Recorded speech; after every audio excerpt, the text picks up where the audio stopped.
اسماعیل بن جعفر نے ابو سہیل سے، انہوں نے اپنے والد سے، انہوں نے حضرت طلحہ بن عبید اللہ رضی اللہ عنہ سے، اور انہوں نے نبی صلی اللہ علیہ وآلہ وسلم سے مالک کی حدیث کی طرح روایت کی، سوائے اس کے کہ کہا رسول اللہ صلی اللہ علیہ وسلم نے فرمایا کامیاب ہوا اس کے باپ کی قسم اگر اس نے سچ کر دکھایا، یا فرمایا جنت میں داخل ہوگا اس کے باپ کی قسم اگر اس نے سچ کر دکھایا۔ صحیح مسلم حدیث نمبر 101۔ ہاشم بن قاسم ابو نضر نے کہا ہمیں سلیمان بن مغیرہ نے ثابت کے حوالے سے یہ حدیث سنائی، انہوں نے حضرت انس بن مالک رضی اللہ عنہ سے روایت کی کہ ہمیں رسول اللہ صلی اللہ علیہ وسلم سے غیر ضروری طور پر کسی چیز کے بارے میں سوال کرنے سے روک دیا گیا، تو ہمیں بہت اچھا لگتا تھا کہ کوئی سمجھدار بادی نشیں آپ کی خدمت میں حاضر ہو اور آپ سے سوال کرے اور ہم بھی جواب سنیں۔ چنانچہ ایک بدوی آیا اور کہنے لگا اے محمد صلی اللہ علیہ وسلم، آپ کا قاصد ہمارے پاس آیا تھا، اس نے ہم سے کہا کہ آپ فرماتے ہیں اللہ تعالیٰ نے آپ کو رسول بنا کر بھیجا ہے۔ آپ نے فرمایا اس نے سچ کہا۔ اس نے پوچھا آسمان کس نے بنایا ہے؟ آپ نے جواب دیا اللہ نے۔ اس نے کہا زمین کس نے بنائی؟ آپ نے فرمایا اللہ نے۔ اس نے سوال کیا یہ پہاڑ کس نے گاڑے ہیں اور ان میں جو کچھ رکھا ہے کس نے رکھا ہے؟ آپ صلی اللہ علیہ وسلم نے فرمایا اللہ نے۔ بدوی نے کہا اس ذات کی قسم ہے جس نے آسمان بنایا، زمین بنائی اور یہ پہاڑ نصب کیے، کیا اللہ ہی نے آپ کو رسول بنا کر بھیجا ہے؟ آپ صلی اللہ علیہ وسلم نے جواب دیا ہاں۔ اس نے کہا آپ کے قاصد نے بتایا ہے کہ ہمارے دن اور رات میں ہمارے ذمے 5 نمازیں ہیں۔ آپ نے فرمایا اس نے درست کہا۔ اس نے کہا اس ذات کی قسم جس نے آپ کو بھیجا ہے، کیا اللہ ہی نے آپ کو اس کا حکم دیا ہے؟ آپ نے جواب دیا ہاں۔ اس نے کہا آپ کے الچی کا خیال ہے کہ ہمارے ذمے ہمارے مالوں کی زکوٰۃ ہے۔ آپ نے فرمایا اس نے سچ کہا۔ بدوی نے کہا اس ذات کی قسم جس نے آپ کو رسول بنایا، کیا اللہ ہی نے آپ کو یہ حکم دیا ہے؟ آپ نے جواب دیا ہاں۔ اعرابی نے کہا آپ کے الچی کا خیال ہے کہ ہمارے سال میں ہمارے ذمے ماہ رمضان کے روزے ہیں۔ آپ نے فرمایا اس نے صحیح کہا۔ اس نے کہا اس ذات کی قسم جس نے آپ کو بھیجا ہے، کیا اللہ ہی نے آپ کو اس کا حکم دیا ہے؟ آپ صلی اللہ علیہ وسلم نے فرمایا ہاں۔ وہ کہنے لگا آپ کے بھیجے ہوئے قاصد کا خیال ہے کہ ہم پر بیت اللہ کا حج فرض ہے، اس شخص پر جو اس کے راستے کو طے کرنے کی استطاعت رکھتا ہو۔ آپ صلی اللہ علیہ وسلم نے فرمایا اس نے سچ کہا۔ حضرت انس رضی اللہ عنہ نے کہا پھر وہ واپس چل پڑا اور چلتے چلتے کہا اس ذات کی قسم جس نے آپ کو حق کے ساتھ بھیجا ہے، میں ان پر کوئی اضافہ کروں گا نہ ان میں کوئی کمی کروں گا۔ اس پر نبی کریم صلی اللہ علیہ وآلہ وسلم نے فرمایا اگر اس نے سچ کر دکھایا تو یقیناً جنت میں داخل ہوگا۔ صحیح مسلم حدیث نمبر 102۔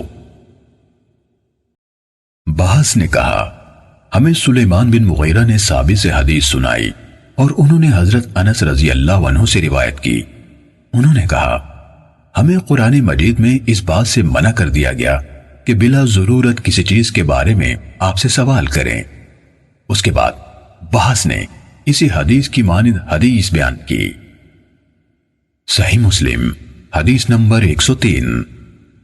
طلحہ نے حدیث سنائی، انہوں نے کہا مجھے حضرت ابو ایوب رضی اللہ عنہ نے حدیث سنائی کہ رسول اللہ صلی اللہ علیہ وآلہ وسلم ایک سفر میں تھے، جب ایک اعرابی یعنی دیہاتی آپ کے سامنے آ کھڑا ہوا۔ اس نے آپ کی اونٹنی کی مہار یا نکیل پکڑ لی، پھر کہا اے اللہ کے رسول یا اے محمد، مجھے وہ بات بتائیے جو مجھے جنت کے قریب اور آگ سے دور کر دے۔ ابو ایوب نے کہا کہ رسول اللہ صلی اللہ علیہ وآلہ وسلم رک گئے، پھر اپنے ساتھیوں پر نظر دوڑائی پھر فرمایا اس کو توفیق ملی یا ہدایت ملی؟ پھر بدوی سے پوچھا تم نے کیا بات کی؟ اس نے اپنی بات دہرائی تو نبی اکرم صلی اللہ علیہ وآلہ وسلم نے فرمایا تم اللہ تعالیٰ کی بندگی کرو، اس کے ساتھ کسی کو شریک نہ ٹھہراؤ، نماز قائم کرو، زکوٰۃ ادا کرو اور صلہ رحمی کرو، اب اونٹنی کو چھوڑ دو۔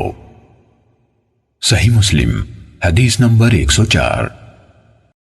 محمد بن عثمان بن عبداللہ بن موہب اور ان کے والد عثمان دونوں نے موسیٰ بن طلحہ سے سنا، وہ حضرت ابو ایوب رضی اللہ عنہ سے اور وہ نبی کریم صلی اللہ علیہ وسلم سے سابقہ حدیث کی مانند بیان کرتے تھے۔ صحیح مسلم حدیث نمبر 105۔ یحییٰ بن یحییٰ تمیمی اور ابو بکر بن ابی شیبہ نے کہا ہمیں ابو احوص نے حدیث بیان کی، انہوں نے ابو اسحاق سے، انہوں نے موسیٰ بن طلحہ سے اور انہوں نے حضرت ابو ایوب رضی اللہ عنہ سے روایت کی۔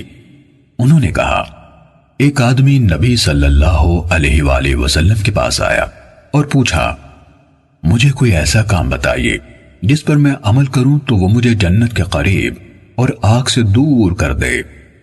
آپ صلی اللہ علیہ وسلم نے فرمایا یہ کہ تو اللہ کی بندگی کرے، اس کے ساتھ کسی کو شریک نہ ٹھہرائے، نماز کی پابندی کرے، زکوٰۃ ادا کرے اور اپنے رشتہ داروں سے صلہ رحمی کرے۔ جب وہ پیٹھ پھیر کر چل دیا تو رسول اللہ صلی اللہ علیہ وسلم نے فرمایا اگر اس نے ان چیزوں کی پابندی کی جن کا اسے حکم دیا گیا ہے تو جنت میں داخل ہوگا۔ ابن ابی شیبہ کی روایت میں ہے اگر اس نے اس کی پابندی کی تو جنت میں داخل ہوگا۔ صحیح مسلم حدیث نمبر 106۔ حضرت ابو ہریرہ رضی اللہ عنہ سے روایت ہے کہ ایک اعرابی رسول اللہ صلی اللہ علیہ وسلم کے پاس آیا اور کہا اے اللہ کے رسول مجھے ایسا عمل بتائیے کہ جب میں اس پر عمل کروں تو جنت میں داخل ہو جاؤں۔ آپ صلی اللہ علیہ وسلم نے فرمایا تم اللہ کی بندگی کرو، اس کے ساتھ کسی کو شریک نہ ٹھہراؤ، نماز قائم کرو جو تم پر لکھ دی گئی ہے، فرض زکوٰۃ ادا کرو اور رمضان کے روزے رکھو۔ وہ کہنے لگا اس ذات کی قسم جس کے ہاتھ میں میری جان ہے میں نہ کبھی اس پر کسی چیز کا اضافہ کروں گا اور نہ اس میں کمی کروں گا۔ جب وہ واپس جانے لگا تو نبی کریم صلی اللہ علیہ وسلم نے فرمایا جسے اس بات سے خوشی ہو کہ وہ ایک جنتی آدمی دیکھے تو وہ اسے دیکھ لے۔ صحیح مسلم حدیث نمبر 107۔ ابو معاویہ نے اعمش سے حدیث سنائی، انہوں نے ابو سفیان سے اور انہوں نے حضرت جابر رضی اللہ عنہ سے روایت کی کہ رسول اللہ صلی اللہ علیہ وسلم کے پاس نعمان بن قوقل رضی اللہ عنہ آئے اور کہا اے اللہ کے رسول آپ کیا فرماتے ہیں کہ جب میں فرض نماز ادا کروں، حرام کو حرام اور حلال کو حلال سمجھوں تو کیا میں جنت میں داخل ہو جاؤں گا؟ نبی صلی اللہ علیہ وآلہ وسلم نے فرمایا ہاں۔ صحیح مسلم حدیث نمبر 108۔ شیبان نے اعمش سے، انہوں نے ابو صالح اور ابو سفیان سے اور انہوں نے حضرت جابر رضی اللہ عنہ سے روایت کی، انہوں نے کہا نعمان بن قوقل رضی اللہ عنہ نے عرض کی اے اللہ کے رسول، پھر اس سابقہ روایت کی طرح ہے اور اس میں یہ اضافہ کیا اور اس پر کسی چیز کا اضافہ نہ کروں گا۔ صحیح مسلم حدیث نمبر 109۔ ابو زبیر نے حضرت جابر رضی اللہ تعالیٰ عنہ سے روایت کی کہ ایک آدمی نے رسول اللہ صلی اللہ علیہ وسلم سے سوال کیا اور کہا آپ کیا فرماتے ہیں جب میں فرض نمازیں ادا کروں اور رمضان کے روزے رکھوں اور حلال کو حلال اور حرام کو حرام سمجھوں اور اس پر کچھ اضافہ نہ کروں تو کیا میں جنت میں داخل ہو جاؤں گا؟ آپ نے فرمایا ہاں۔ اس نے کہا اللہ کی قسم میں اس عمل پر کوئی اضافہ نہیں کروں گا۔ صحیح مسلم حدیث نمبر 110۔